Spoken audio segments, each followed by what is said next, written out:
saying make America great again. Troy Ave saying bacon, water, whip, wait again. I'm in the street. All I know is that first, you've got to get mad. You've got to say, I'm a human being. God damn it. My life has value.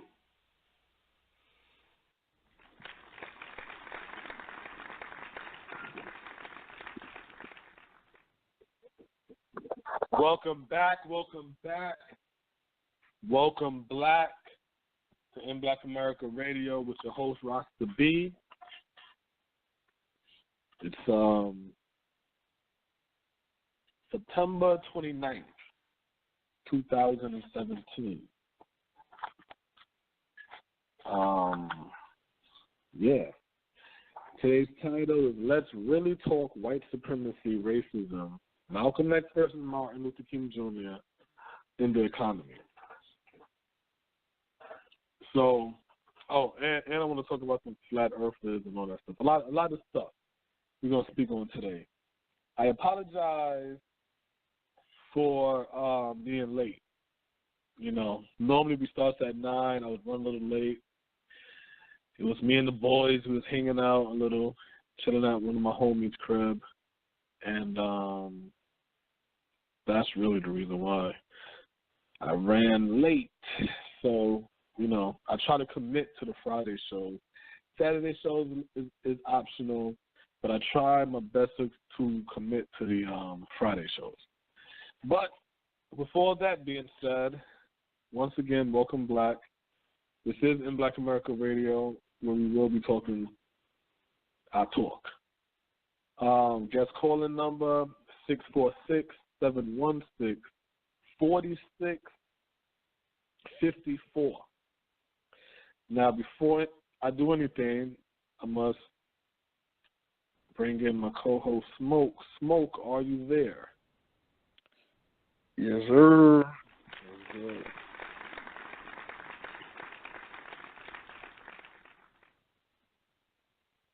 sir. What's going on with you, man? Shit, man. You know, Friday. Tired as hell. Well, you know. Good day. Can't complain too much. You know how that goes. Another day in the building. Yeah, like I said, I was out there chilling at Chick Man house. Right. Chilling over there. I ain't seen no brothers in a while. So I decided to go over there, show my face. For the listening audience, shout out to my cousin Kevin Sean. He told me to explain people and just don't bring them up. So Chick Man, his real name is Chicken, but I just say Chick Man.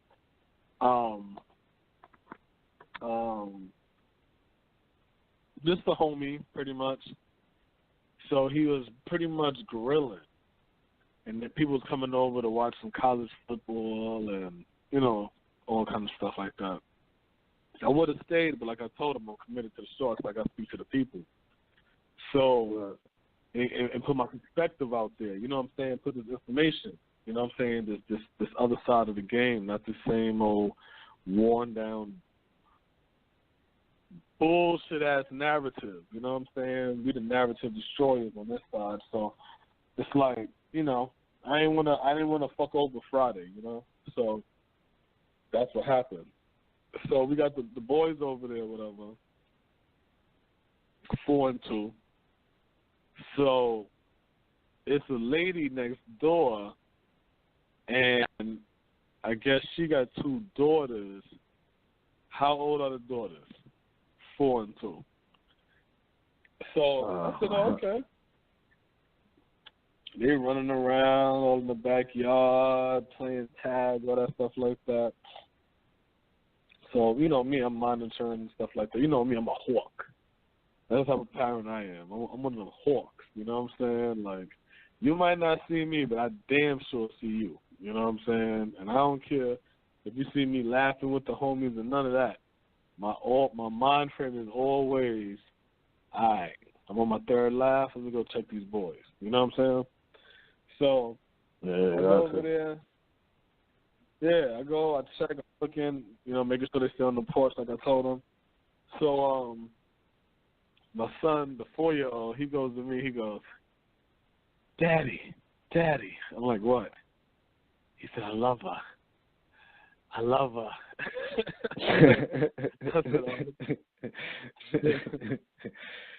said, all right, okay. Now we leaving, right? Now we leaving. The 2-year-old, he looking for the 2-year-old girl, and then he blowing her a kiss.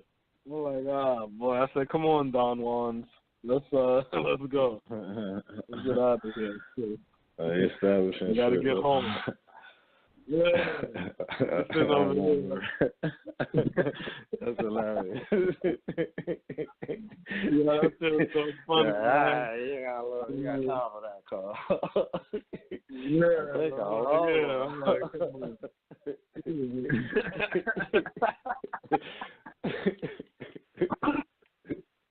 oh man, that shit's hilarious, man. That's crazy. That's what I hate, man. That's just hilarious, man. I was like, all right, cool. So, that was their little event. They had a good time. They came inside the crib and boy beat. All they was doing, running around. You know what I'm saying? Playing games, all kind of shit like that. That's always good. The good results of them running around all day. Your ass in the bed. Especially since my boys don't go to daycare or nothing or school. You know what I'm saying? So they're not really around other children. You know what I'm saying? That so interaction and shit. When they see other kids, yeah. So when they see other kids, shit, they be like, "Yeah, what up?" Or the other kids will run towards them, like, you know what I'm saying? It'll be either or type shit. They're real social. So yeah, so that was fun. You know what I'm saying? That was interesting. They were able to come out and have a little fun and shit. Let them, you know what I'm saying, experience a little life. You know what I'm saying? Etch a little of who they're gonna be. You know what I'm saying? Things like that. Give them a little experience. You know what I'm saying? Where they could, be out, run, interact with, deal with other people. You know what I'm saying? Run around, see different environment and development like that. You know what I'm saying? But I like control situations. So you think you can. Yeah, you think you free. I'm right hovering. I'm right there. So yeah, so that's you paying attention. Yeah, always, yeah. So that's how that shit is. Yeah, even the homies and shit, they was like, damn man, you ain't giving them no breathing room. I said, no, I'm not.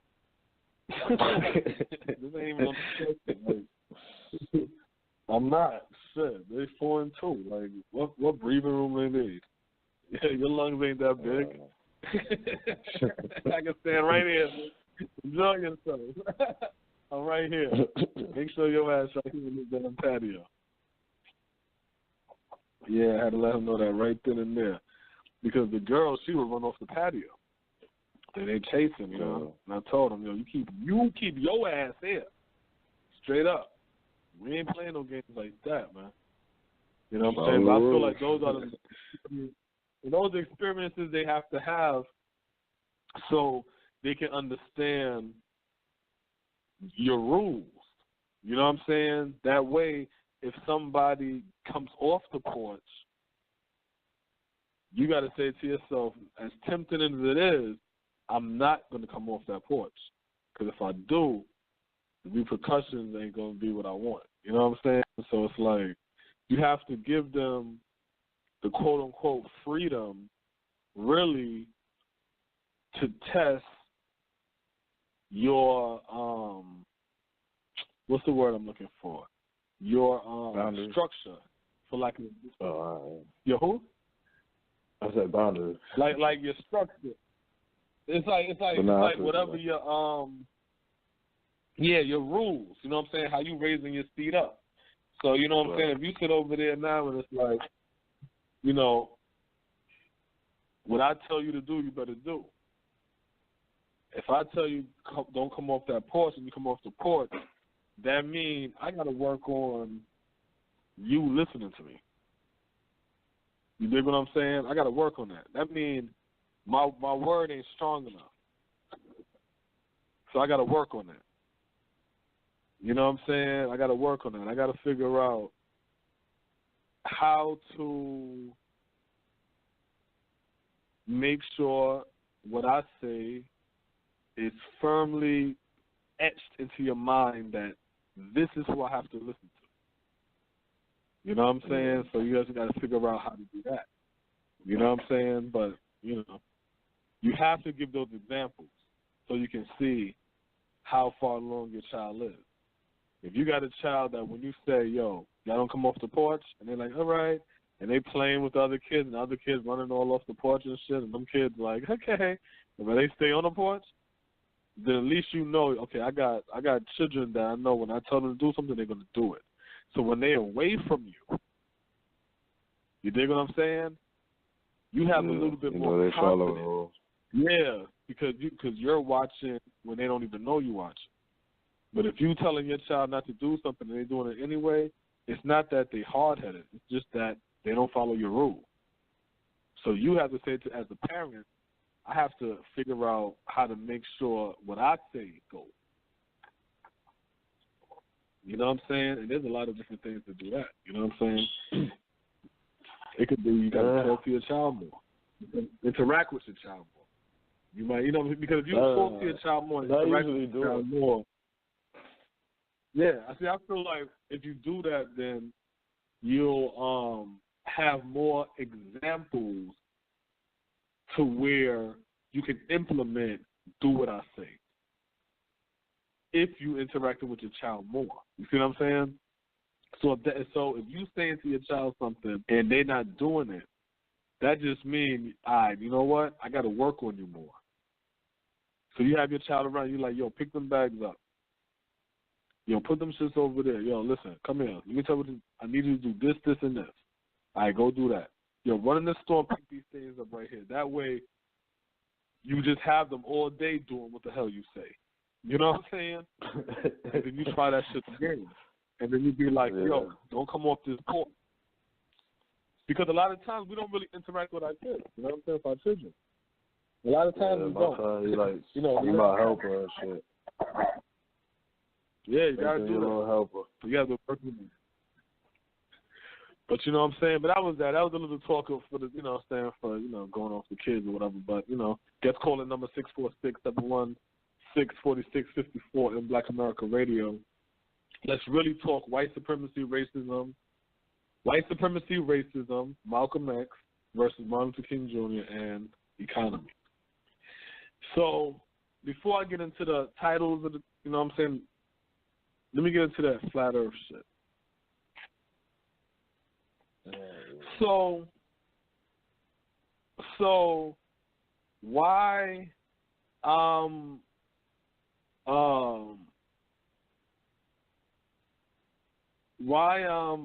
I'm smoking pretty much, right? Chiefing on some herb, and yeah. So I'm smoking on some herb and shit, and I'm looking on Blog Talk Radio, and on Blog Talk Radio they show like what countries or whatever listening to your shit, so they lay the earth out flat.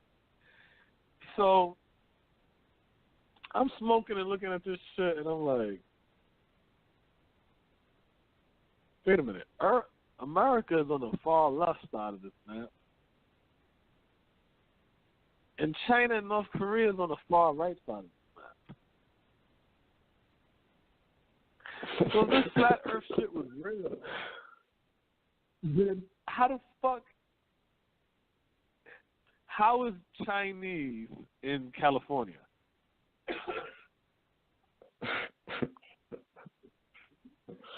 You understand what I'm saying? Why is there so many Chinese in California? See, the answer to the question, why is there so many Chinese in California, is because China is closer to the west coast of America. Why are West Africans the ones that was enslaved and brought to the east coast of America? Close. They're close. The east coast of America is close to West Africa. if the world is flat, like the flat earthers is saying, then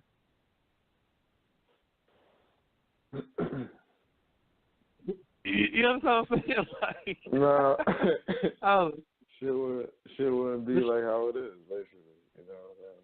it wouldn't be like that. China would be all the way on the other side of the fucking world. Yeah, you wouldn't be able to go from California and get on a boat and go, you know what I mean, roll To China. or sail to China or to that area. Like a Chinese woman did. She did it. You see what I'm saying? So Yeah, it's like, pretty sure that's gonna travel. So you know what I mean. So it's just like a weird concept. It's shit. Like I always say about the flat Earth shit. It's like one day I was just like, yo, let me see what these cats is talking about. You know what I'm saying? So I just typing in flat Earth theory, all type of shit, and you start coming up with like, you see in the Google shit, Christian groups, Christopher Columbus. It's like you like, oh, okay. yeah. So it's the roots is in this shit. The roots is in that. And this is how the Christian shit goes. See, the Christian shit comes because in the Bible it says the four corners of the earth. So they be like, the four corners of the earth. A circle, not a corner. Don't have corners. Like, that's their whole shit of why it's flat. You know what I'm saying? And it's like, y'all retarded. You know what I'm saying? Like, y'all retarded. So, that's their argument. Yeah, that's their little bullshit argument. But, yeah, that flat earth shit is stupid. You know what I'm saying? Anybody, if you black and you believe that, you your man B.O.B. is starting a GoFundMe. That nigga retarded. That shit.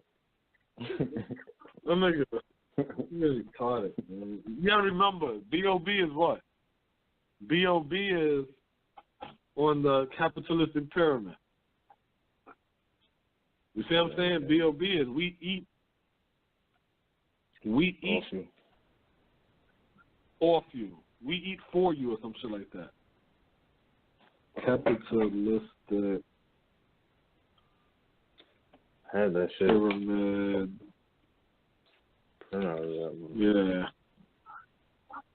Yeah, that shit is let me see. That we eat for you. We eat for you. That's what B.O.B. is. We eat for you. Why would you need a fucking GoFundMe for that bullshit? Use your own fucking bread if you believe that dumb shit. Let me ask nobody to fund your stupid ass. That's some dumb shit. So that's the flat earth shit. I just want to run through some shit real quick. You know what I'm saying? And the flat earth shit was that. Let's talk some real shit. So I was on Facebook and the topic came up about Martin and Malcolm. Like, you know, basically like the ideologies or, you know, who would you fuck with? I don't know. So the title was like, when I was a kid, I idolized Martin, but when I became an adult, I realized Malcolm made more sense. So everybody on there screaming, Malcolm, Malcolm, Malcolm. So I'm like, Martin is the only person that have a bill passed a bill, a law. You see what I'm saying? Got legislation on the books that these crackers got to follow. Right. So that's Martin Luther King. Right, and the Voters Act and all that. Voting Rights Act. Yeah, the Voting Rights Act. The Voters Rights Act. That's Martin Luther King did that. You see what I'm saying? We're living and benefiting off of that bill that got passed. So I'm asking these brothers on the Facebook, what bill did Malcolm X get passed? So the comment was well, I'm guessing from your perspective, you know what? Let me see. Can I find it if I could, so I could quote it correctly, right? Because I don't want to. I want to make sure I say what was said, because it's for the purpose of the dialogue. You know what I'm saying? For the purpose of the dialogue. Right. Dialogue, good. Let's see.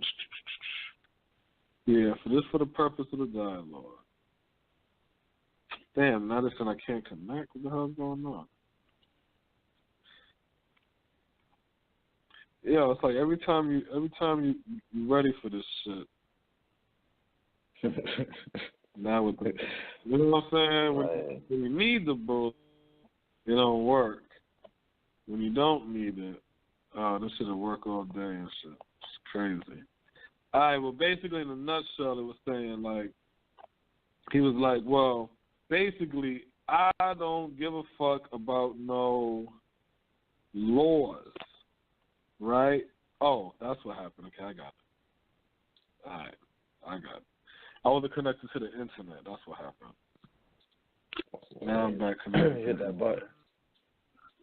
Yeah. The Wi-Fi shit. So now I got that shit. So what happened was, he basically he's saying, I don't care about some laws. You know what I'm saying? But my whole thing is, you could talk the law and all that shit if you want, but that's what we're living under. We're living under and benefiting from what he did. You know what I'm saying? So my whole thing is, really, it shouldn't even be a Malcolm versus. Okay, boom, here it goes, right here. So now I can go ahead and instead of fluffing through the talk. All right, but it goes like this. I'm gonna read the whole shit. All right, so it goes like this.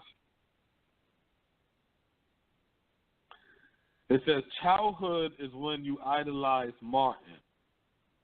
Adulthood is when you realize Malcolm made more sense. So I said, but all our black asses benefit from legislation on the books due to Martin. So one brother put, Martin realized the mistake he made. He said it out his own mouth. I said, what did Martin say? And not what Belafonte said he said. Because, remember I told you, Smoke, everything, this shit repeats itself. I've been listening to all of this for 36 years. So I already know the answer you're going to give. It's not a unique answer. I know exactly what you're going to say. That's why I said, what did Martin say and not what Belafonte said he said? Because Belafonte is the one that said, he said, I'm merging my people into a burning building. That's what Belafonte said. So he goes, Martin stated in one of his last speeches, quote, I feel I have integrated my people into a burning house. That's not in the speech. That's not in the speech.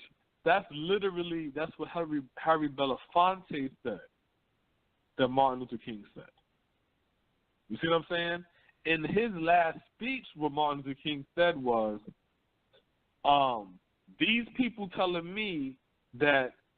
us that we have to pull ourselves up by our bootstraps.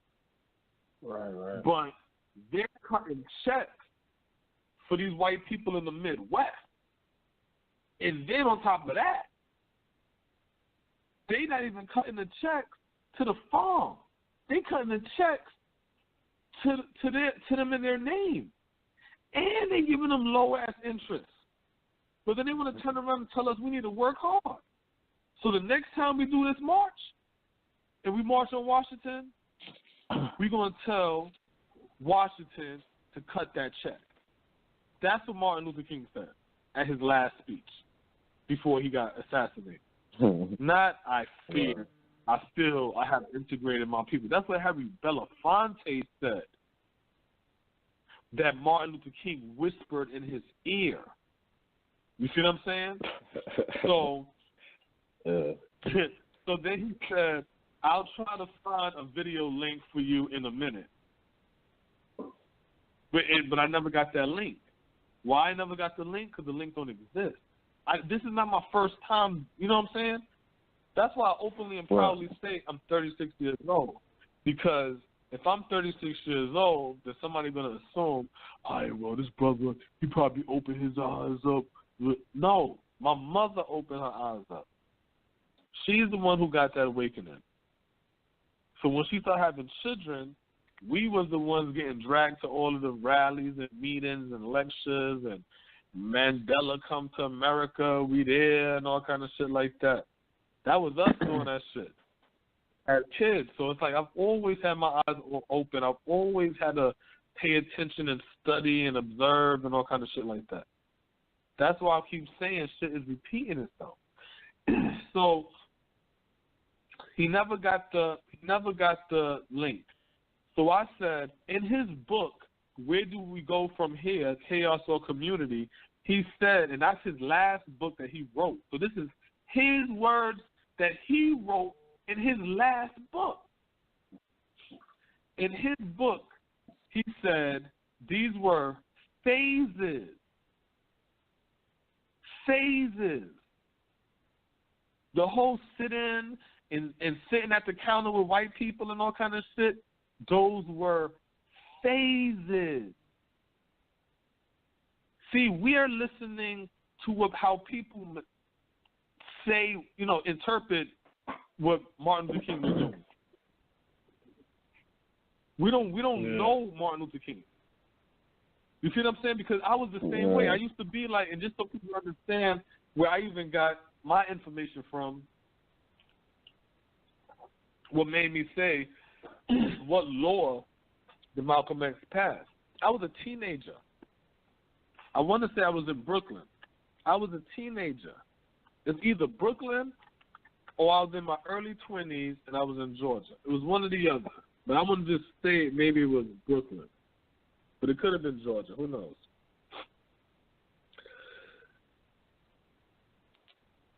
The question was posed to me, Malcolm or Martin. Of course, I said Malcolm. You know what I'm saying? Nobody trying to do that soft shit Malcolm that Martin was about. You know what the old man told me? He said to me, what laws did Malcolm X get passed? I'm like, oh shit. Man, who cares, man? Fuck these laws. You know what I'm saying? We weren't talking all that stupid, ignorant, dumb nigga shit. And you know what the old man told me? He said, as long as you have laws on the books, these crackers have to obey them laws. If you don't got shit on the books, they ain't got to obey shit. And I know there's a black man saying to himself, well, Francis Scott case said that there's no law that the white man have to honor if the black man woo-da-boo-da-boo-da-boo-da-boo. Yeah. I mean, if you believe that? No, I'm just saying, if you believe that, you're a fool. But continue, bro.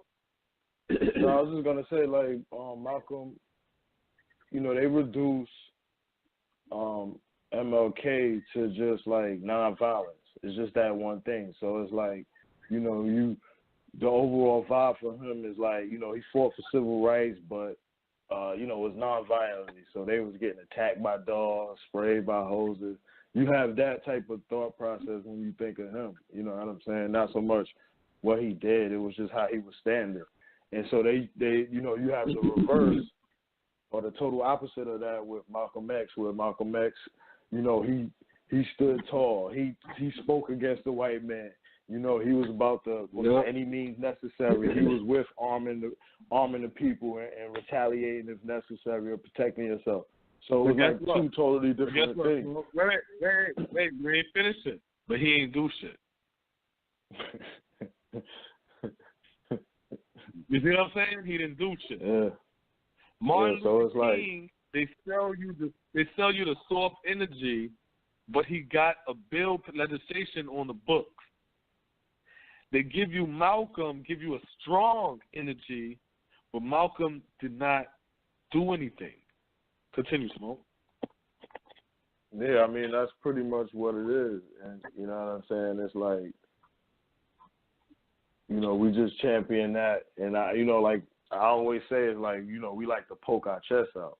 So it's like when you're reading the stories of that, it's like, you know, you see the strength, you know, you see it's like standing up. But, you know, at the end of the day, it's like you want to affect policy, you want to change shit. You don't want to always just stand in that same position. And so when you look at MLK, and you have the Civil Rights Act, the Voting Rights Act, you know, he did they did the bus boycott, you know what I'm saying? So it's like it was things that he was doing that was actually affecting Changing shit. Changing right. shit, you know what I'm saying? So it's like no. Fuck changing. That's a stupid word.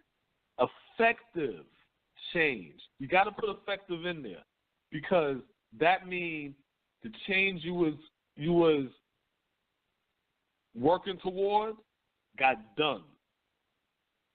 That's effective.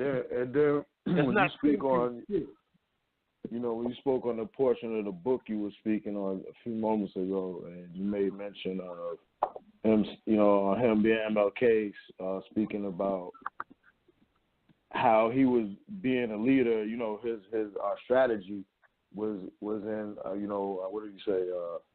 You know, was in a different phases. So that means he had a plan. So that means he had an overall plan that went from A to B to C to D. So, you know, when you're thinking about leadership, that's effective leadership. But when you look at the, you know, the Malcolm X story, it's really not an end game. It was him standing as a representative of, you know, a larger organization. So more so it was like... No, not a representative. More talk. A follower.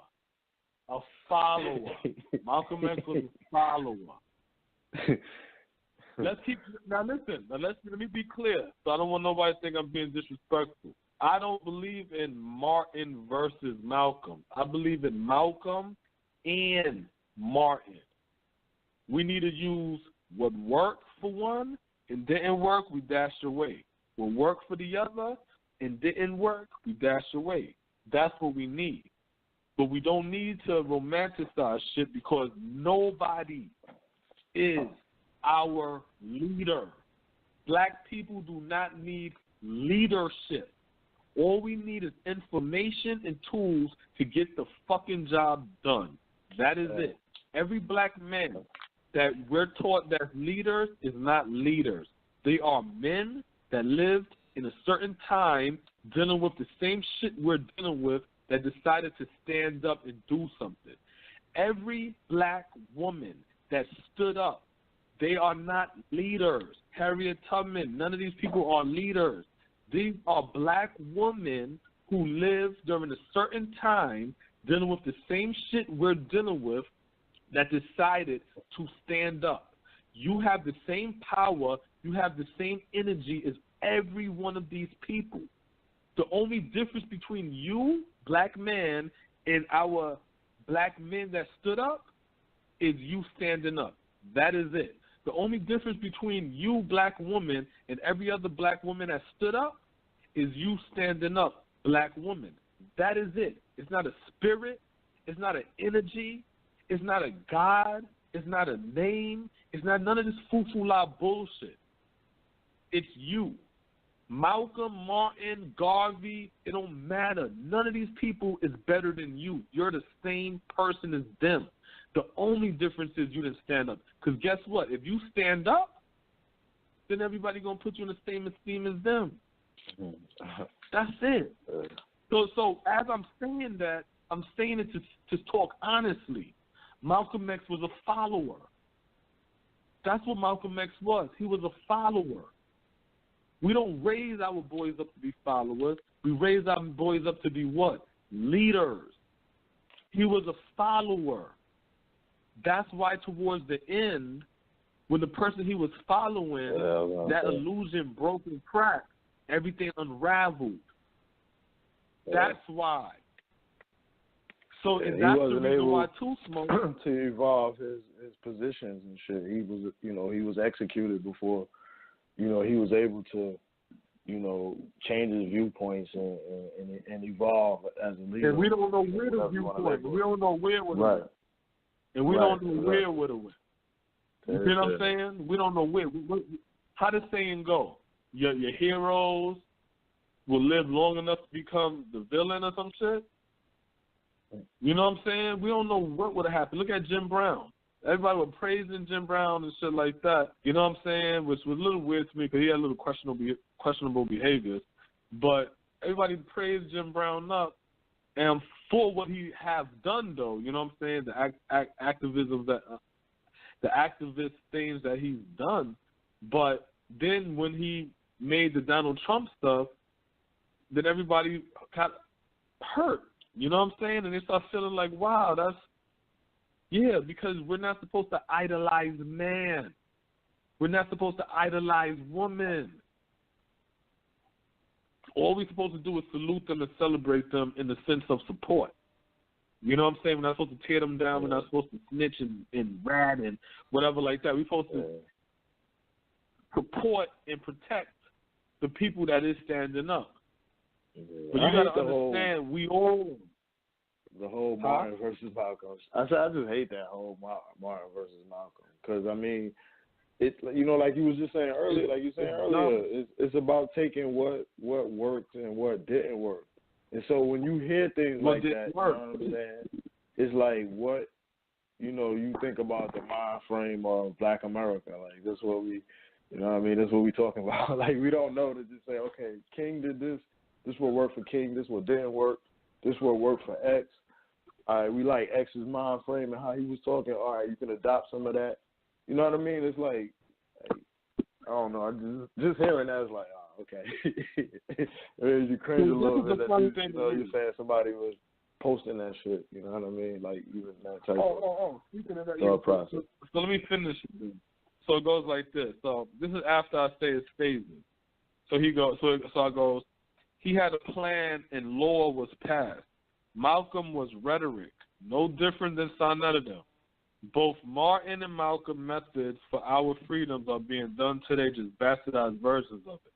So what I meant by that is,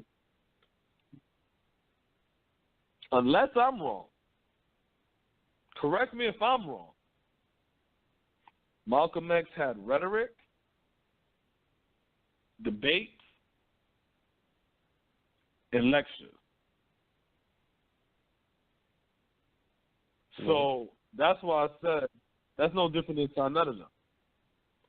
Now, during that time in history,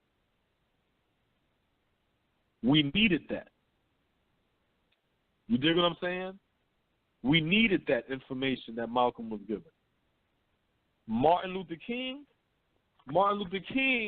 was not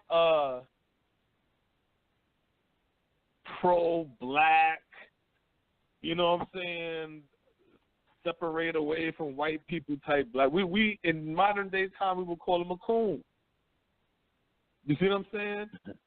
But the difference between the coon and the black nationalist, the coon already know who he is. So he's one step ahead of the black nationalist because the coon ready for action, while the black nationalist still trying to figure out who he is. Straight up. That's why the coon, the gangster, the hoe, and everybody else, you always be like, damn, how these motherfuckers able to make moves like that? But these conscious people, they slow. They not even making no moves. Because the conscious people, they sitting around trying to figure out what their name is. Where the hoe, the gangster, the pimp, and everybody else, they already accepted who they are, so they just going on to the next level. You see what I'm saying? That's why I be telling people when they want to get into that name game and, what's your nationality? I'm an original man. That's what I am, original man. What's my nationality? Earthling. I'm from the planet Earth. I'm an Earthling. That's what I am.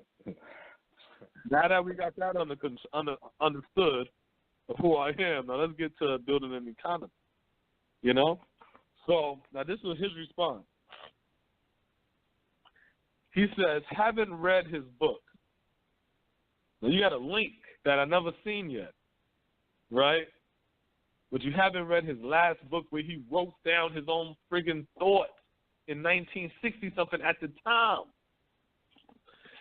He goes, I feel you on the laws being passed, right? I guess depending on your perspective and idea of freedom. Then in parentheses he says, that is the goal, right? That's a commendable accomplishment, right? Then he says, from my perspective, fuck the laws. Because the laws ain't gonna never give a fuck about me or my people. What good is any law when they don't apply to you or protect your children? These people hate us. Integration doesn't work. We've tried that. Malcolm got cut short, but his mentality yields way to the possibility of true everlasting freedom. You must take a look at our position as a whole, not just your comfortable zone. It's late in the game and we down bad. What would MJ or KB do? Kobe do? And I was thinking to myself when he said, what would MJ and Kobe do? I'm thinking, I seen what they did with Donald Sterling. I was about to say, they ain't going to do shit. They ain't going to do a damn thing. Shit. They're going to shoot jump. So we already know that, right? Yeah. Yes, boss. So this is what I said to him. I says, you said from your perspective, fuck the law, but it's a fact you're benefiting off what Martin did, not what Malcolm did. Do you agree or disagree with that? Because it doesn't make sense if you can't put a solid answer on that. Do you agree that you benefit off of the decision or the game plan, I should say, the game plan and strategy of Martin Luther King, not the game plan and strategy of Malcolm X in the Nation of Islam? You see what I'm saying? Let's talk reality now. Let's put the feelings out. Let's talk reality. So then I said, you said, what good is law when they don't apply to you or protect your children? My question to you is, what did Malcolm leave to protect you and your children? Because if you're telling me the laws that got put into place, the legislation that's on the books, because of the strategy that Martin Luther King had, ain't shit, then tell me how what Malcolm did is protecting you. Let's talk real. That's just telling me somebody not keeping it real. Let's talk real. Let's not talk emotion. You can't have that outcome saying that. You know what I'm saying? It's like, I mean, it's like you could believe what you believe, but I mean, don't say that. It's like, it's kind of like, you know what I'm saying? The black conscious community. You know what I'm saying?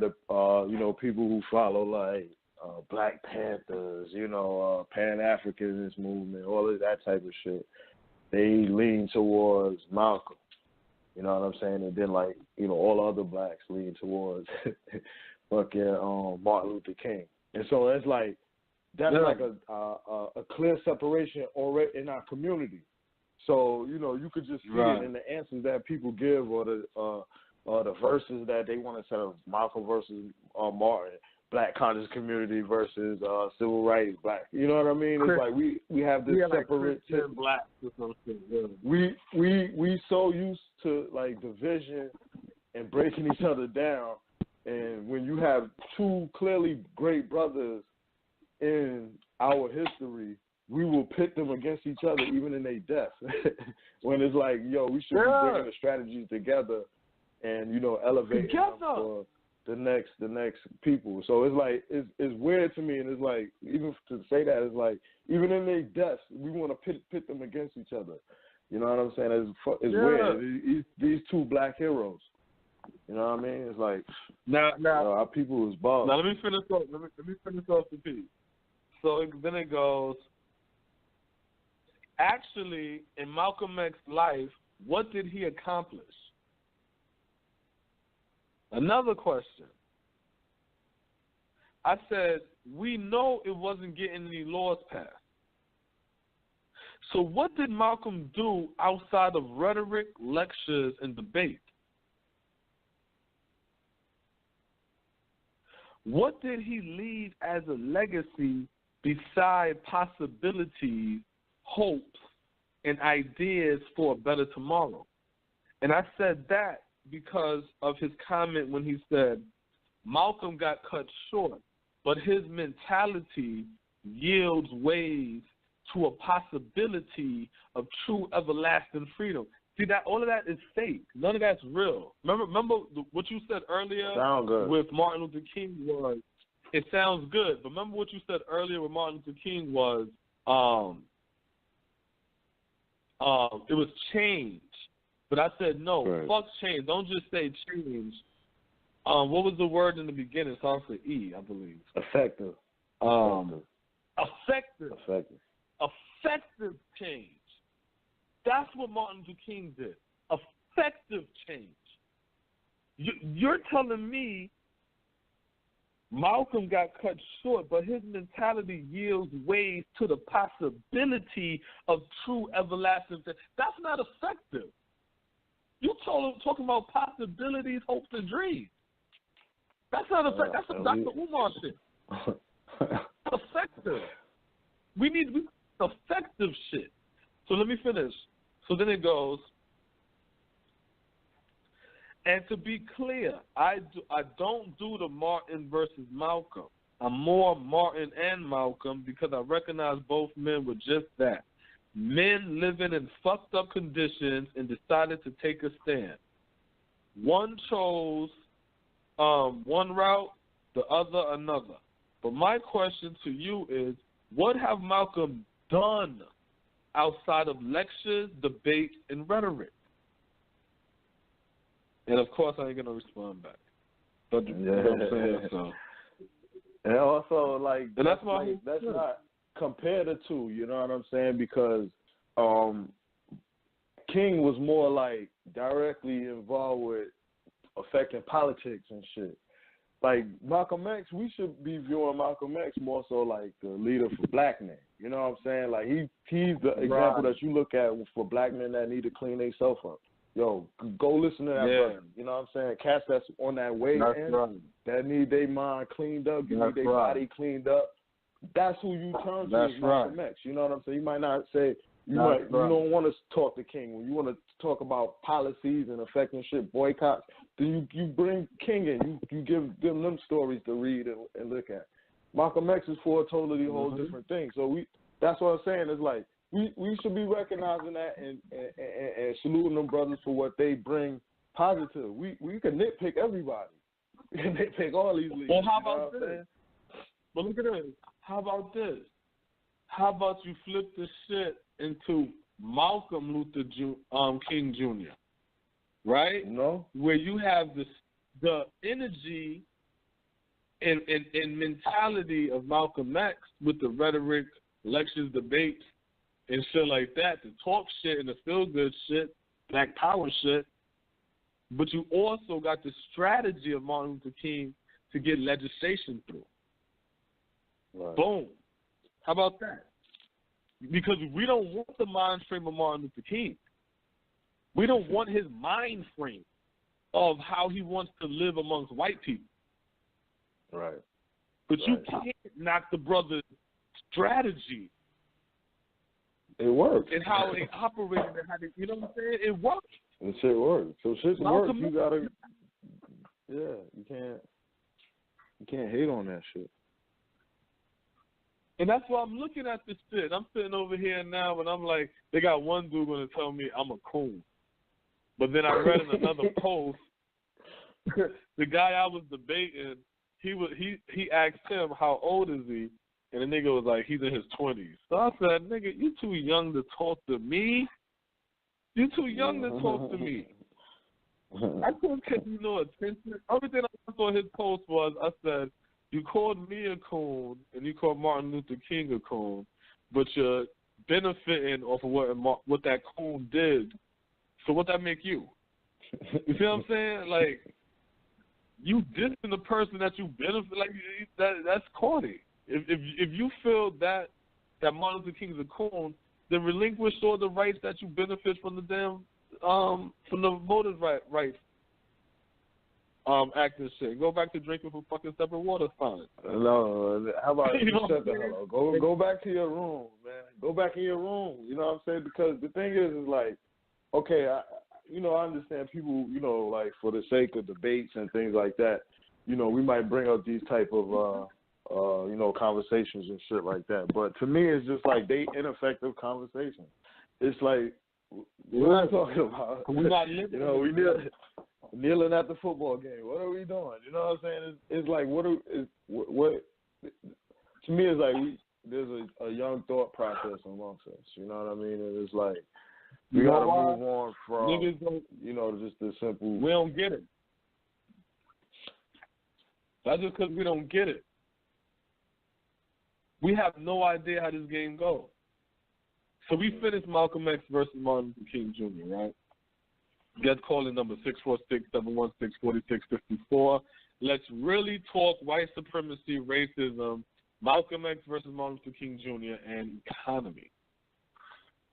They don't get it, Smoke.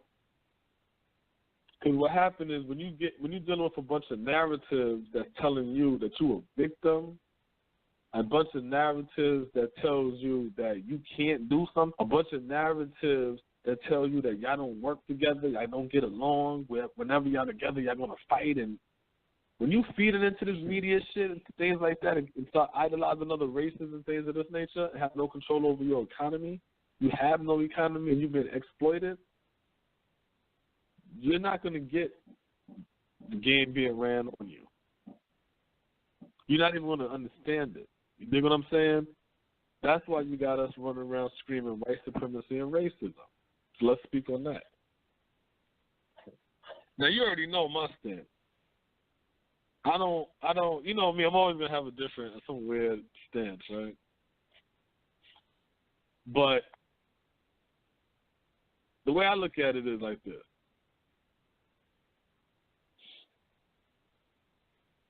White supremacy ain't no such thing. Ain't no such thing as white supremacy. And I don't think black people is even experiencing racism. Now, I know it's like, whoa, you're taking it too far, right? Hear me out.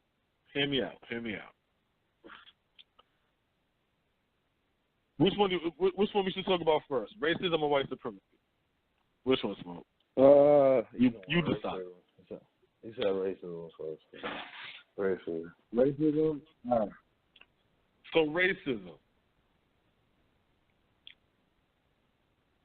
I believe that racism we're not experiencing in this country.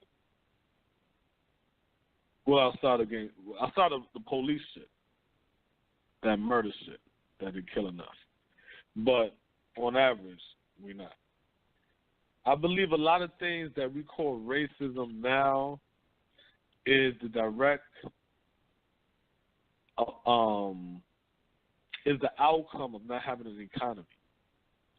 So what happens is we're a group of people with no economy, no way to take care of ourselves, no way to feed ourselves.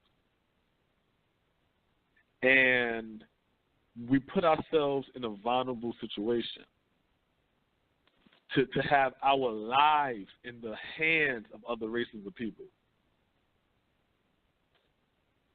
So then if a white person says, I don't want to hire you, you're racist.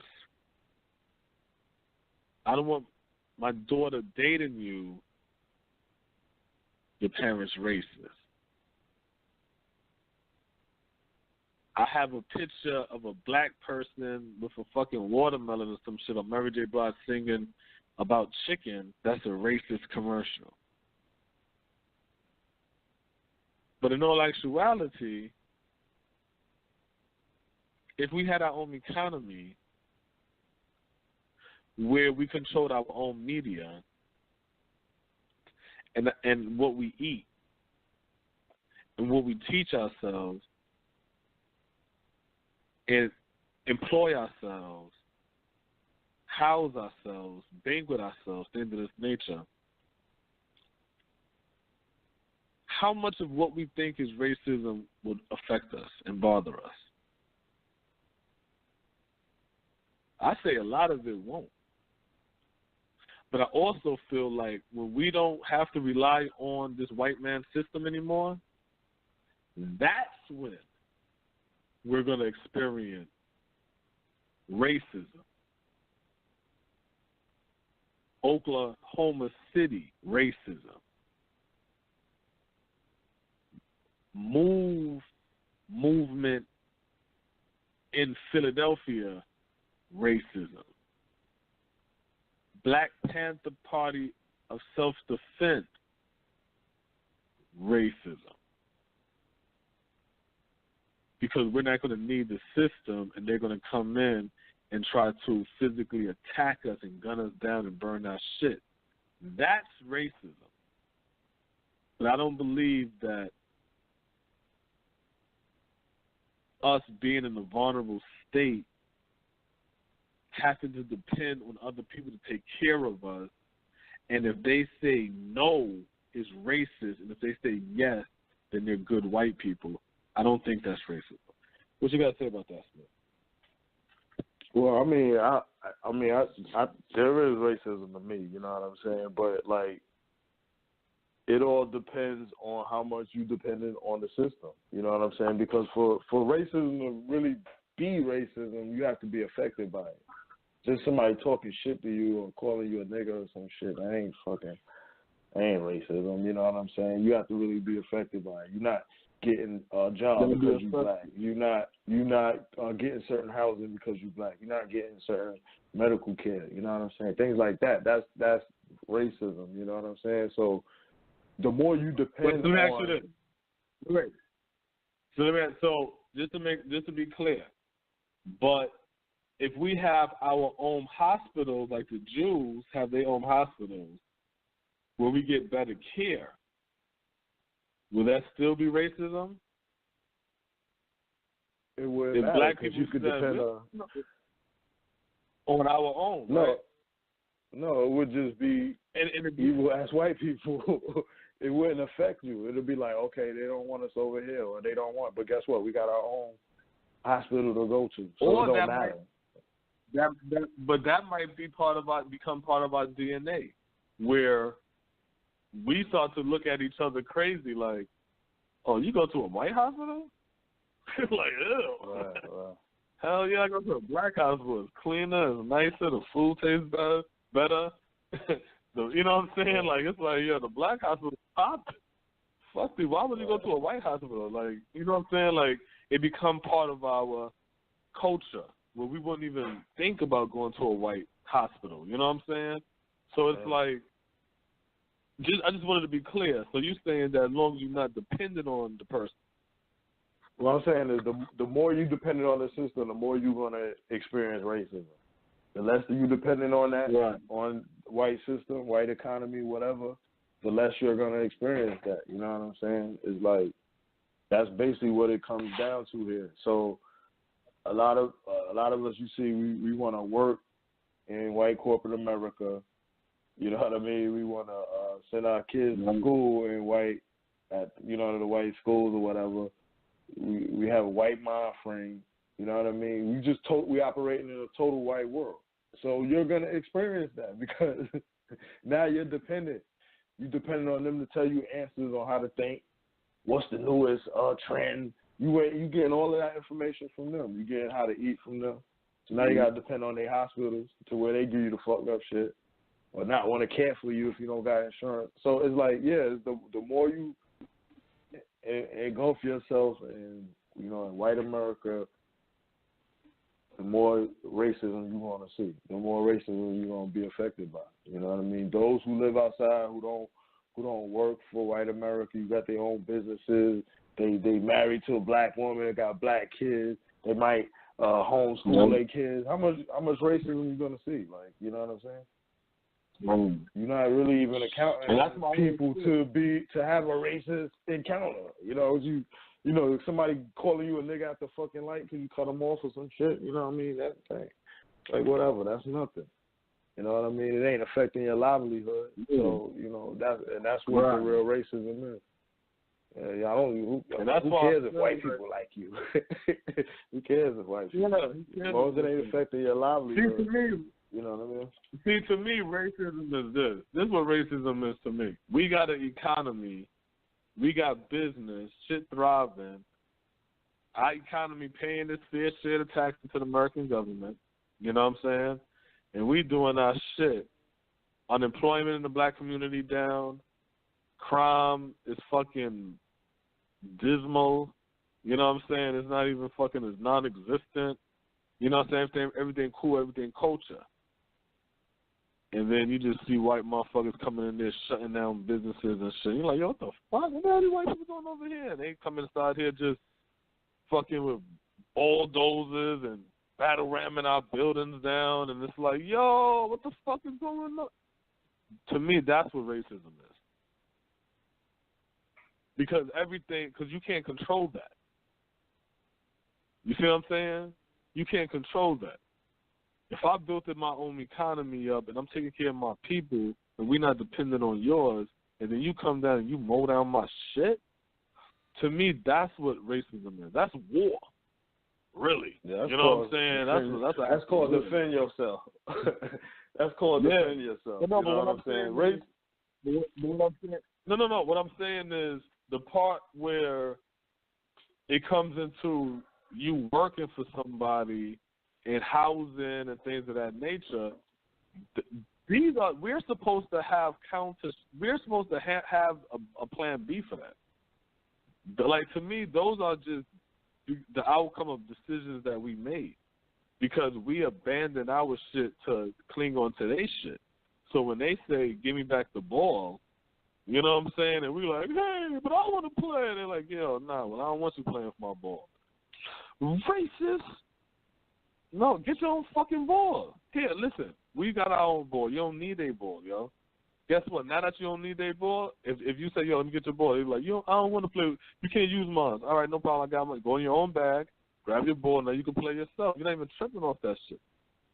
And that's my whole shit. It's like a lot of things that we're tripping off of is really the outcome because we don't have it. It's like a nigga asking you for a bite of your sandwich, and you like, yo, I asked you, did you want something from the store? You said no. Don't ask me for mine. And he like, yo, why you acting so funny? How am I acting funny? I ain't acting funny. You trying to take a bite of my shit. I'm telling you no. Now I'm acting funny? How the fuck am I acting funny? And I feel like that's the position that we are as black people. We keep on resorting now to thinking racism when we need to be thinking counteraction. You know what I'm saying? Counteraction. If you're going to discriminate against me from jobs, you know what? We need more black people creating businesses to hire black people, not begging for more jobs. Yeah.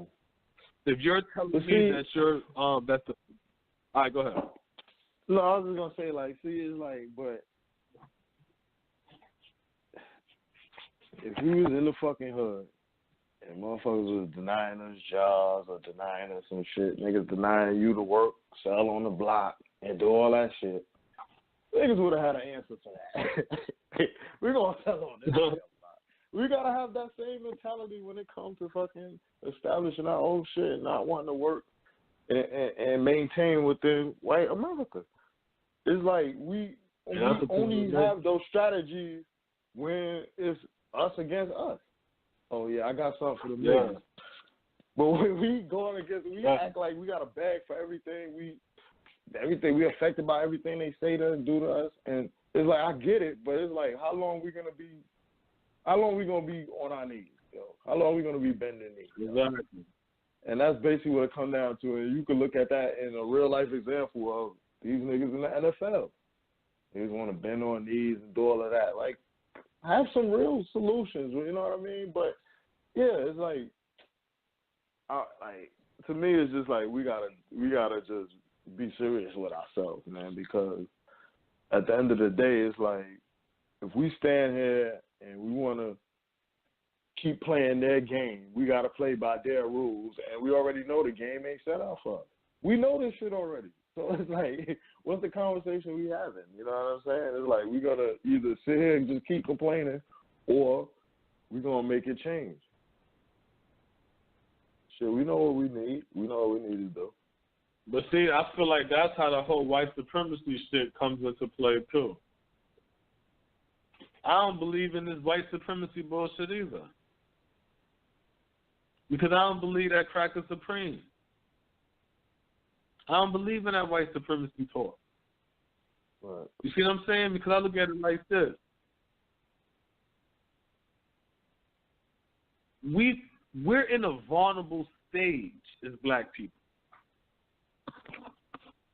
We're the most vulnerable group. Right? Because of dumb decision making. Because we got these stupid ass fucking narratives. Fuck the law? Fuck the law?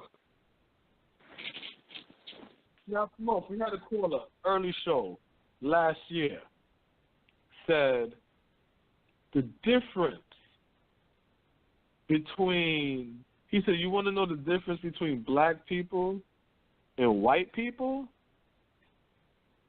I'm like, what's the difference between black people and white people? He said, black people think about what's good and bad, and white people think what's legal and illegal. Big difference. That's how they think.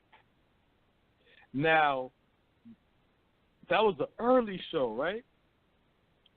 Watch how they got mad at Trump. The Charlottesville protesters, there was bad people on both sides, and there was good people on the other side, and the protesters with the neo-Nazis.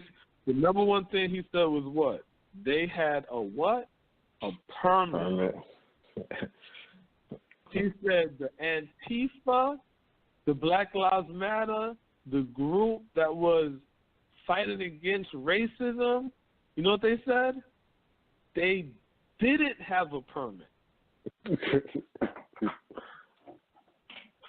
During segregation, when Martin Luther King them was down south and they were doing the sit-ins and all that other stuff like that, one of the argument was what? They broke the law. They broke the segregation law. It was law. So if you sit there and you say, nah, fuck Martin Luther King, I'm riding with Malcolm,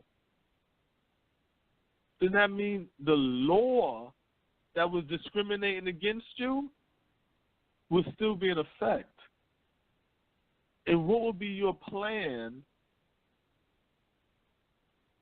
on building what you're building when you have laws that discriminate against you and you don't even want to change these laws? You see what I'm saying? It's dumb decision making that we making. Now this is the bastardization of Malcolm and Martin. Malcolm turns into Sinetta House of Consciousness show. You know what I'm saying? Where a bunch of dudes who talk rhetoric, pro-black rhetoric, they have lectures, and they have debate. And that's it.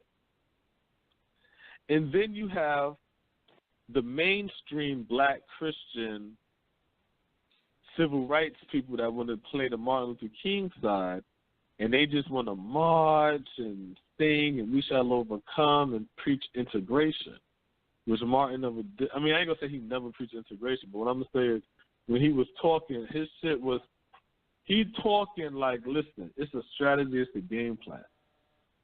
In the book, Where Do We Go From Here, Chaos or Community, he said, yeah, that whole integrating the lunch tables and all that shit, that was cool, but that ain't do nothing. He said, that ain't do nothing. Straight up, he's like, that didn't do nothing.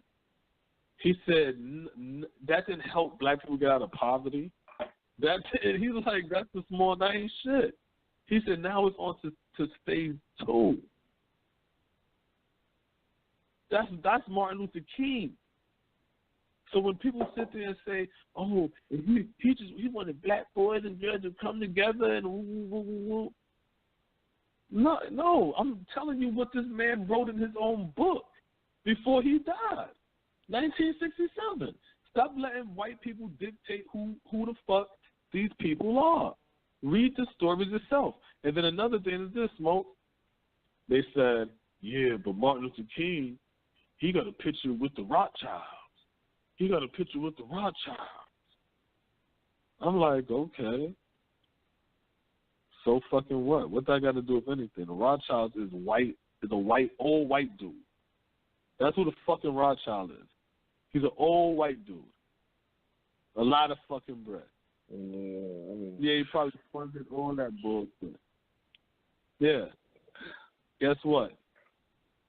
Malcolm had a lot of pictures with Arabs who is still enslaving black people. You see what I'm saying? Just like Khalid Muhammad. Yeah, we're going Salute to Khalid. Wait, let me say this last point. Salute to Khalid Muhammad. But I thought it was real weird when I saw a documentary with him. He was getting filmed by a BBC news crew or some shit like that, right? White dude filming him. So he's like, yeah, so he getting a fur coat or something, or a leather coat or some shit. No, I think it was a leather coat or some shit. And I'm from the Arab dude. The white dude said, well, shit, man, this white dude, this Arab, we damn, they got the same skin complexion. He like, so you would call him your brother? So then Khalid looked at the white Arab, and they're gonna smile, and they're gonna look back at the white boy and shit and smile and gonna say, yes, I would call him my brother, because you know what I'm saying, that he went into the whole shit, you know, the Muslim shit and all that shit. Yeah. And when I seen that shit, I thought that was weird. You know what I'm saying? I thought that shit was weird. But like I said, these are men that just stood up and decided to do something. Take the information shit that you agree with, and that's it. These aren't guys. They did what they did. You know what I'm saying? Their purposes was what their purpose was for. We don't care about what chicks they was banging. You know what I mean? We don't care about any imperfections they had as a person. We don't give a, that was during their time. You know what I'm saying? It's like for us, the only thing that we supposed to do is build on the foundations that they set. You can't really get into the imperfections because as black people, we all imperfect. You know what I'm saying? We all got shit that you can fucking look at us and be like, oh, all right, whatever. You know what I'm saying? So it's like, yo, all of those small things to try to take away from what a legacy that, you know what I mean, cats put their life on the line for that shit. You know what I'm saying? So it's like you got to appreciate them for what they did and highlight their accomplishments. You know what I'm saying? And avoid their pitfalls. Especially if you benefiting off them. You know what I'm saying? Especially if you benefiting off the legacy. Don't be sitting up here benefiting off the legacy of fucking Martin Luther King. Talking about fuck Martin Luther King. We benefiting off all their legacies. You know what I'm saying? We just gotta apply them shit. But definitely with a law, that shit is on the book. No matter what it is, you can't exempt yourself from that shit. It's like, it's right there. Yeah, it's there, come on, man. A direct because result. Once you keep getting caught up into the whole ideology of we black, we ain't got shit, we losing, the white man winning, we getting beat down. Guess what? You always that's the energy you're gonna have, and you always gonna live like that. It ain't nothing wrong to see where we fallen and fell in that and where we need improvement. But it's also important to see where we're winning at and we're strong at, so we can see where we improve, where we can tighten up our shit at. You know what I'm saying? We might have game plans and ideas that may not make any goddamn sense. You know what I'm saying? So maybe we got to say, you know what, let me look at the shit that's working. And you be like, you know what? Hey, this shit right here working, man. I could build something off of the shit that's working over here, and then we could look at other game plans later. Because, see, this is another thing I want to say before, you know, because we got like 35 more minutes. Guest calling number 646-716-4654. Let's really talk white supremacy, racism, Malcolm X versus Martin Luther King Jr., and economy.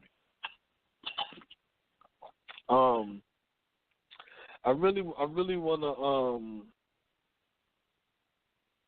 because we got 35 more minutes, so I really wanted to talk about, I forgot what I wanted to say. There's something I wanted to say. It probably want to hit me back again.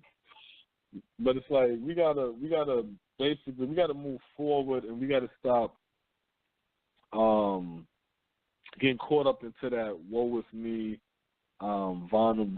being vulnerable stage shit. Because as long as we keep on, not trying to really just step up and do what we got to do, I always say go within your family first, build that shit up first before you look outside. We'll get caught up thinking we ain't nothing, we can't do nothing, and then we end up going down that path. You know what I'm saying? All of our paths are supposed to be towards greatness and the upliftment and betterment for the race. That's how we have to look at this shit. White supremacy, that shit ain't real. Fuck white supremacy. If you believe in white supremacy, all you're trying to say is white people are supreme. That's all you're saying. If you don't believe that white people are supreme, then there's no way in hell you could believe in white supremacy. Now, I'm going to believe in white supremacy if you're sitting in the middle of white America. They're going to deny you the jobs. They're going to give you the lower pay. They're going to the laws is going to be more extreme on you. You're going to get taxed more. You're going to feel white supremacy when you want to just sit there. And then if you say to yourself, well, okay, do I have to be here? You really don't. You really don't. So you can begin to change yourself. And if all of us say to ourselves, like, do we want to be under white supremacy? Like, do we want to subject ourselves to this? Should change, you know what I'm saying? And then from there, we change our mind frame. Then we could go into building our industry and really making money and really living in our own experiences instead of living through, you know what I mean, somebody else's experience, you know what I mean, or whatever you want to call it. Because that's our problem, because let me tell you how white supremacy works. White people, this is how white supremacy works. This is how you got to look at white supremacy. This is how white supremacy works. White people is a family, and you ain't a part of their family. So you go and stay in their home, which is their economy. You're offering, you want to work for them. They only want to have a certain amount of you work. All of y'all can't work. The other ones, they end up forcing y'all to work out in the field. Then a few other ones, they end up getting shot because they're getting accused of stealing. So y'all sitting around like, yo, this is some white supremacy shit. This is some racism shit. Oh, look how they treating us because we black. You and they shit. Always remember that. You and they shit. So take white out.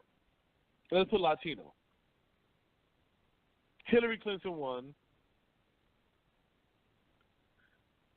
The Latinos go to the Republican side because clearly the white people can't, white supremacy is over in America. Now the Latinos become the Republican base. The blacks become the Democratic space. The Latinos win.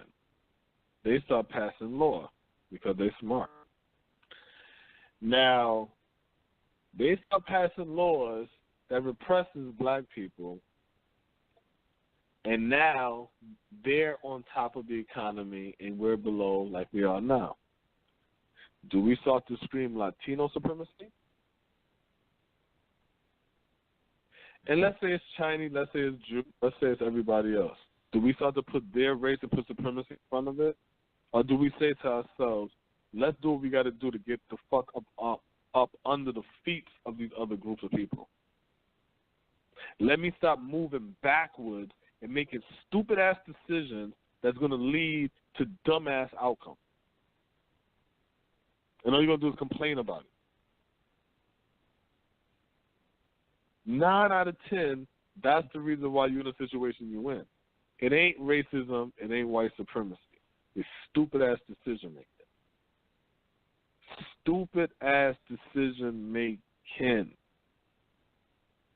And I'm not talking about you, the individual who listening. I'm talking about his stupid-ass decision-making was done. Dumb deals were made. Stupid-ass agreements with handshake between these stupid-ass civil rights people in Congress. And we're dealing with the effects of that. And when we scream at the black our so-called representative who's supposed to be over our districts, who've been over there for 40-plus years and shit like that, and we're like, yo, what's going on police brutality in our community? You know what they say? Oh, that's that white supremacy, these racist cops. You're going to get these racist cops. Hey, hey, mayor, yo, what's going on with the black community? Yo, we need more jobs out here. You know what, we trying to, but you know how these white people is. That's what ends up happening to black people. So then we come back home to us and we like, yo, man, this white man still got his foot on our neck. No, man. These are black people eating off of us, taking bread, building up their family and their fucking legacy, creating a class system with the boule on top. That's what they're doing. So we damn sure can't trust the white man, but we damn sure can't trust these black people that's speaking as mainstream whatever and leadership or talking about independent power. We can't turn to them because at the end of the day, I mean, you mentioned the time frame. I mean, the civil rights era was in the 60s, you know what I'm saying? You're talking about 50 years later, you know what I'm saying? So no change has been made amongst that. Well, shit, since Martin Luther King, you know what I'm saying? So what happens is you have a dynamic of where as long as the conditions of black people remain the same, or remain as they are, then these leaders are able to do what you just said. They're able to just eat comfortably and live their life because they are always going to be needed because the situation is not changing. Yeah. It must be beautiful to be in an office or just a leadership position for 40, 50 years. Yo, that's good, man. That's great, man. And not have to actually make a change. That's a great life. Minimal shit. See, but that's what happened. Okay, and this is the other part of Martin and Malcolm. So Malcolm is the Sonetters, just the talking. Martin is the civil rights nigga. They just want us to march and do that integration and the even in the interracial shit. You know what I'm saying? For us doing the interracial shit, it's like, oh look, a black man and a white woman and a white man and a black woman and this is beautiful. This is what Martin Luther King wanted, and it's like Martin Luther King ain't want none of that shit. Martin Luther King wanted black people to have the same rights as white people in this country. He wasn't pro-black. He just didn't like the way his people were being treated. There's a difference. Malcolm was pro-black, but he didn't have a strategy. He didn't have a plan. You see what I'm saying? But during his time, his message was to uplift that black man because we was blind, deaf, and dumb. Back then, that was needed. But you cannot shit on the person who actually had made effective change. Now, because we shit on Martin, the man who made effective change, and we praise Malcolm, since we want to, choose sides instead of just taking the good from both, and we accept the rhetoric, that's why we accept rhetoric. That's why we can listen to people talk and get excited and says, oh, yes, brothers and sisters, listen to what this brother said. Listen to what he said. He said, the white man ain't shit. That brother be speaking truth. And it's like, okay, but what the fuck did I got? You know what I'm saying? Listen to how he be talking about it. That's right. Get him. Talk about him. And it's like, who gives a fuck? Who gives a fuck what you got to say about a white person that cursed them out and some shit like that? It's about building a black fucking economy. Ain't nobody got time to be worried about no fucking white people. Ain't nobody got time. You see what I'm saying? But we'll listen to that and think, oh, that brother's powerful. Even to the point of this, Smoke. Oh, no, there's some good white people, too. You ever heard of Tim Wise? Bro, what do Tim Wise do? He be talking that truth about white people. Okay, but what the fuck is he doing for black America? Is he transferring funds from white America to black America? Is he building an institute that's going to help? This nigga is benefiting off of the so-called white supremacy. All this nigga doing is pointing that shit out and not doing shit about it anyway. And niggas is paying him to do that shit. Fuck out of here. Fuck Tim Wise, man.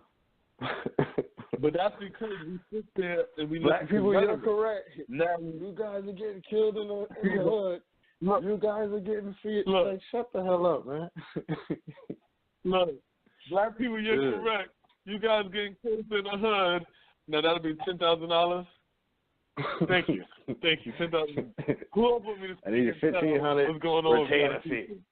Fuck out of here. Give me $30,000 so I can tell you how fucked up you're living. I could do this all all day. Like, that shit is a slap in the face, man. I don't even if he is. I don't want to hear that shit from him. You know what I'm saying? Let me hear that shit from one of my people. At the very least. Like, come on. At the very least, man. Hi, guys. I'm Mr. White, man. Now, let me explain to you how we're kicking your ass. So, this is what we do to your woman. This is how we emasculate the men. Here we go. I bet you know. You got the fucking manual. They give them to y'all in the mail. Get out of here, man. I bet you know. Come on, man. You're supposed to know. You're supposed to know. Y'all supposed to be stopping in yard 9.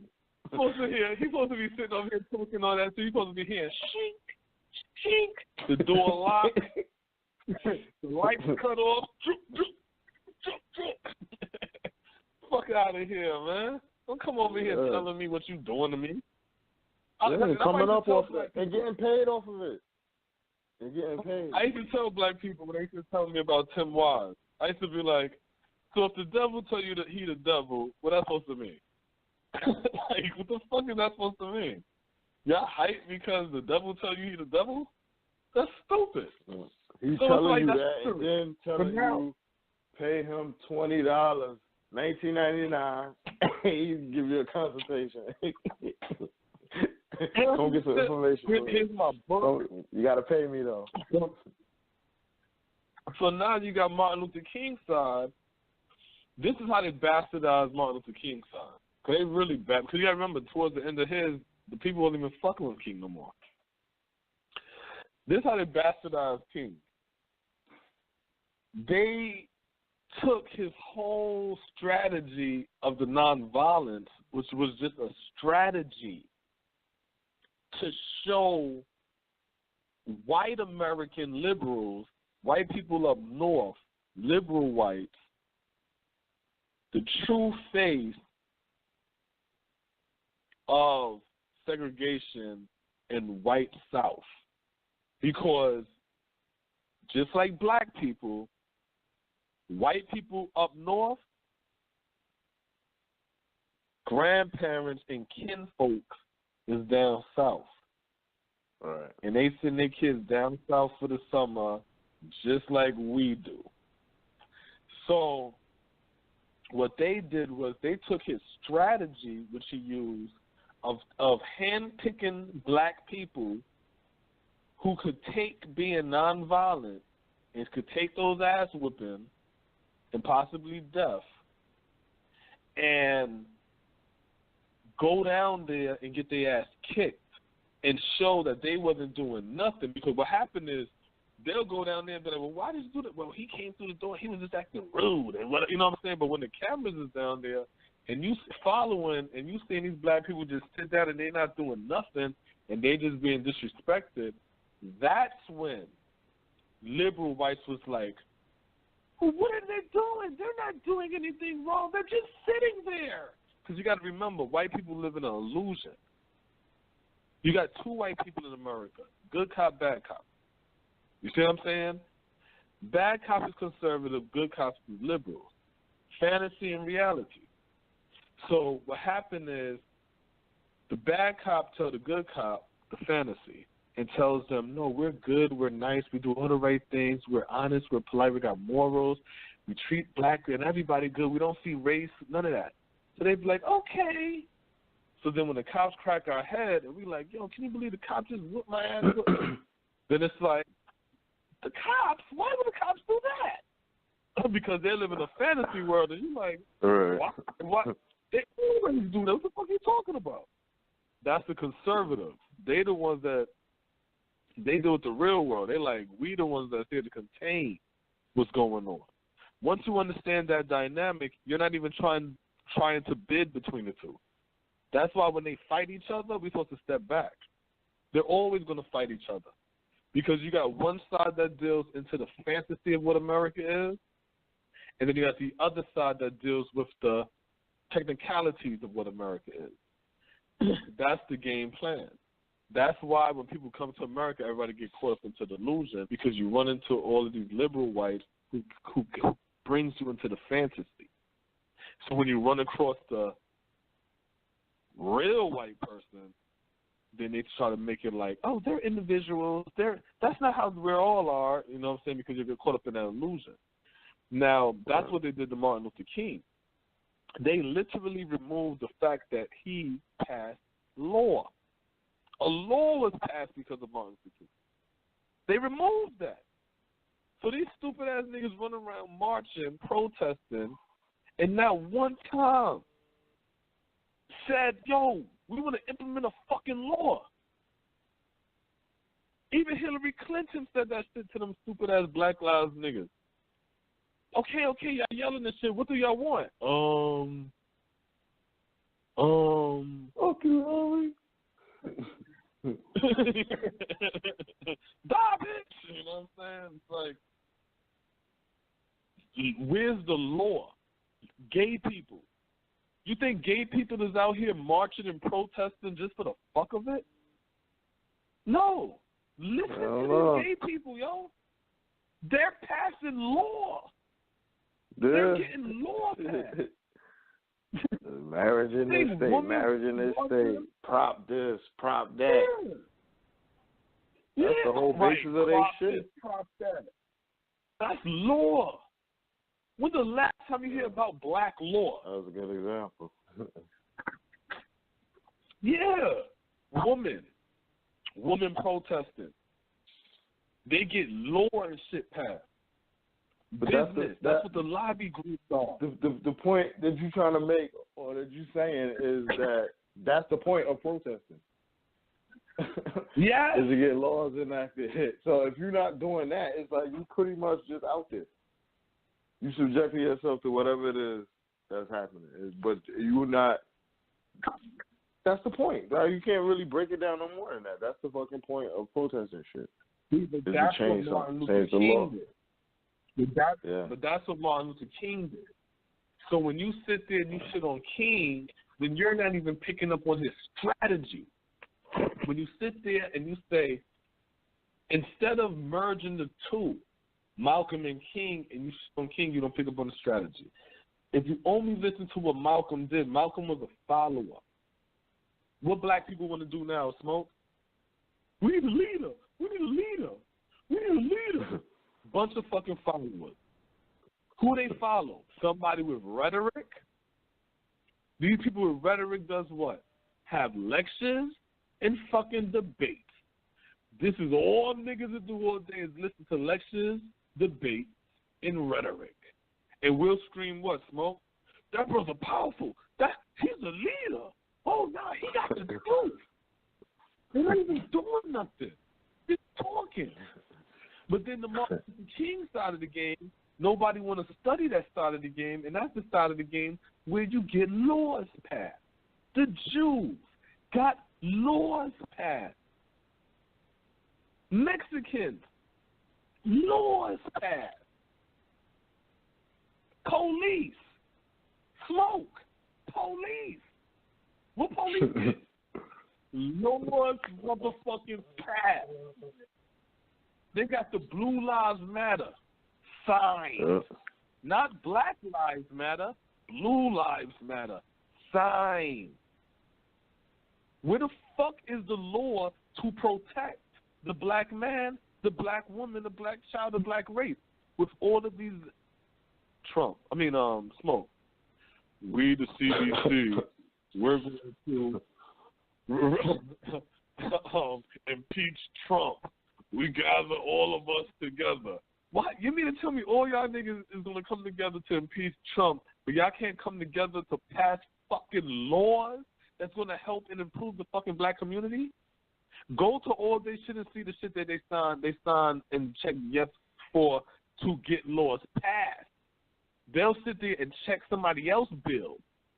Where the fuck is y'all shit? How you got this many black people inside there and nobody's saying that? That's just y'all. Go ahead, Smoke. Idiots.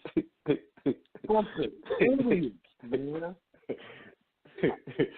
Yeah, it's frustrating, man. It's frustrating because it's like, like when you just when you listening to, black speaking, black leaders, just people into politics or whatever, man, it'll sound like we're empowering ourselves right now. You know what I'm saying? It's like, we coming together, you know what I'm saying?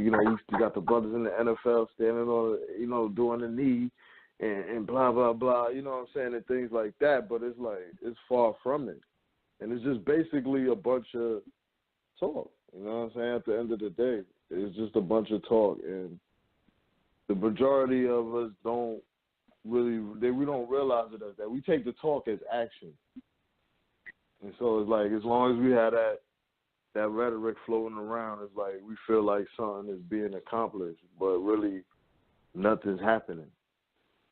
And so I think you said it was a couple of shows ago, but you had mentioned, I think might be that same Martin Luther King book, but we was talking about the conditions back from the 60s. And the same conditions that's existing now, the same things that we was fighting for then, we fighting for now. But you look at the time periods between there, the 60s, the 70s, 80s, 90s, you could go pick out a lot of black leaders and then a lot of black talk. Nothing happening. We still undereducated. We still got to rely on fucking government assistance. You still got drugs in the hood. You still got gangs in the hood. You still got killings in the hood. Or we still dealing with the same issues and more. Yep. So it's like, what is really the talk doing? But when you look at it, when you just take a peek in and you just look at black media and you look at things like that, it's just like, we either have that one sense of people coming together or you just had that other talk of like just being totally under the white man's foot. You know what I'm saying? We trapped down and there's nothing we can do pretty much. You know, that sad shit. You know what I'm saying? But the point being is just like it's just a lot of talk. And so just as people, we gotta recognize what is just talking and what's gonna be action. And to make it easy for you, there's not a lot of action. So you'll find a lot of shit that you can just start tracing back to being like, all right, this is just, you know, the run-of-the-mill speech, you know, for each situation that we facing right now. You know what I mean? So we got to have laws. If anybody's going to be conceited. And stop shitting on them on fucking law. This is a fucking country of law. Believe it or not. See, what you got to understand about this is how this damn cracker works, man. He going to scream law because that's what he going to hide behind. That's what he going to hide behind. So that means you got to be straight in your law because that's what he going to hide behind. If you moving and shit by that, that's how you win the game. This whole shit is a fucking game. The whole shit is a fucking game. You cannot walk around here playing a fucking game and you don't know the rules to the game. There's no mercy. And then you get beat in the fucking game and then you want to scream racism and white supremacy. No. We are vulnerable. We're in a vulnerable state. We're like a crackhead, and we go into kids. That's like, you know, you're a teenager and shit. You see a crackhead over here, she asks for money, and you might be like, yo, do 20 push-ups. You know what I'm saying? The motherfucker do 20 push-ups and shit like that. You give him some money. Somebody might come to you and see you and be like, yo, that was fucked up, yo. Why you taking advantage of that man? No, you don't tell the kid why you taking advantage of that man. You tell that man, yo, how you get in the position in such a vulnerable state where you could be put in that type of position for money? You dig what I'm saying? Right. That's the real question. The question isn't why you being taken advantage of. The question is how you got into a situation where you can be taken advantage of. So you can correct that. And that's where we are as black people. We're in the position of being taken advantage of. And instead of us trying to fix and correct that, we keep on being told, that's me. You shouldn't do that, Mr. White Man. And then we like, yeah, you racist. You this, you that, and all kind of shit. Well, no, we need to shut the fuck up. Stop complaining, stop marching, and go to the goddamn drawing board. That's what we need to be doing. Go to the drawing board and come up with another fucking game plan because our shit ain't working. Our shit ain't working. There's no way in hell on Facebook you see something going around on Facebook talking about back in the 1950s, there was an advertisement talking about how to sell to the Negro. But then in 1960-something, we got signs saying, I am a man. That means we're moving backwards. So we need to go back to the drawing board and correct our shit. Go ahead, Smoke. Yeah, I mean, pretty much. I mean, if I could say anything, it would be right now we're in a position of beggars. And beggars can't be choosy what they get. You know what I mean? I think everybody know that expression. Want to know that expression. Nobody want to be a beggar. You know what I'm saying? Nobody want to be on their knees. Nobody want to be pleading. You know what I'm saying? So ultimately, the thing that we always, preach about is, blacks establishing a black economy. And those things will be the solution to us having to be beggars. And, we got our change cup out, you know what I'm saying? You spare some change, you know what I'm saying? We have to exit on the highway. Like, no, this black people. No, this black people. This black people. Can I get something to eat? Can I get something to eat? All right, man, here. No, can I get some change, please? Can I get some? Y'all got something to eat right here? What you got? What kind of food is that? That's us. We want to act fly and shit while sitting burgers. We want to sleep in the fucking train station and shit, and then when the cop comes, we're going to run you out the train station. We'll be like, racist fucking cop. This fucking white man system I'm under. Niggas, clean yourself up and stop sleeping train station. You know what I'm saying? Like, we gotta think to ourselves, yo, how do we build ourselves up? We're low. We have no economy, and our black women have lost their mind. You see what I'm saying? So we need both of these two things to rise up. You know what I'm saying? I was thinking about last Friday's show when the caller,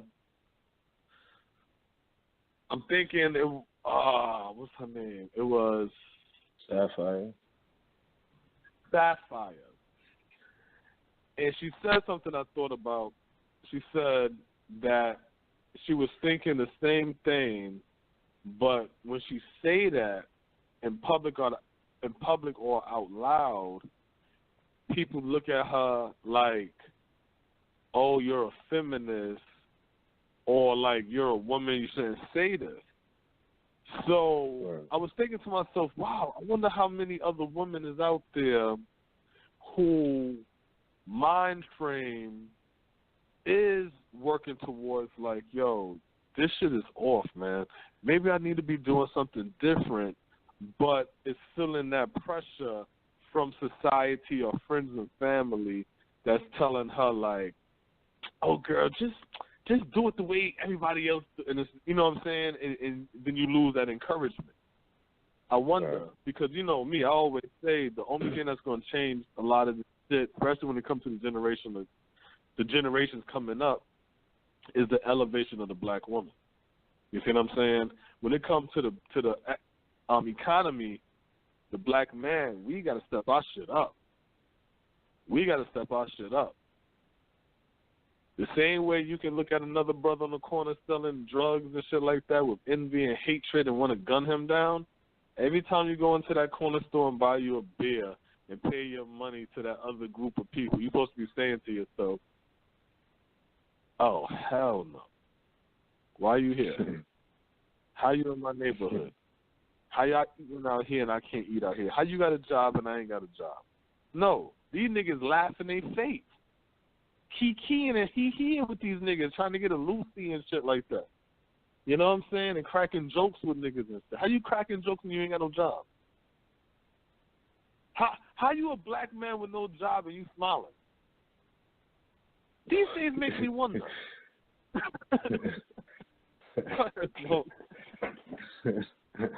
Nah, I mean, yeah, you crazy, man. But that's real, man. I mean, big portion of why we're in the position we're in is just because we're not making moves. And we capable of doing it, and I think we will do it. It's just we gotta do it now. You know what I'm saying? We don't have no more time to waste. You know what I'm saying? Pretty much what it comes down to. No time to waste. You know what? I want to change that narrative. We do have time to wait. We do got time to wait. This plan we have, this should have to be 100-year plan. You know what I'm saying? We got a lot of fucking time. We got thousands of years. If y'all don't want to do it, don't worry. This shit gonna wash out. All this body boy shit in our community gonna wash out. All these drug addicts and shit, these niggas gonna die the fuck out. The weak gonna die. The weak always gonna die. That's how nature operates. The strong always gonna stand tall. You see what I'm saying? So if it take another 100 years before we get a stronger breed, then fuck it. It'll have to take 100 years. But we got to start taking action over rhetoric. That's what we have to start passing on. It has to be action over rhetoric. Yeah, We got to stop thinking rhetoric is action. No. Action is action, and rhetoric is fucking rhetoric. The end. So, yeah, we coming to the end of the show. You know what I'm saying? You want to close out anything, Smoke? Nah, you know what I mean? You pretty much summed it up. Another good show and shit, man, for the books. I forget what number we on, but we're a good ways over 100, so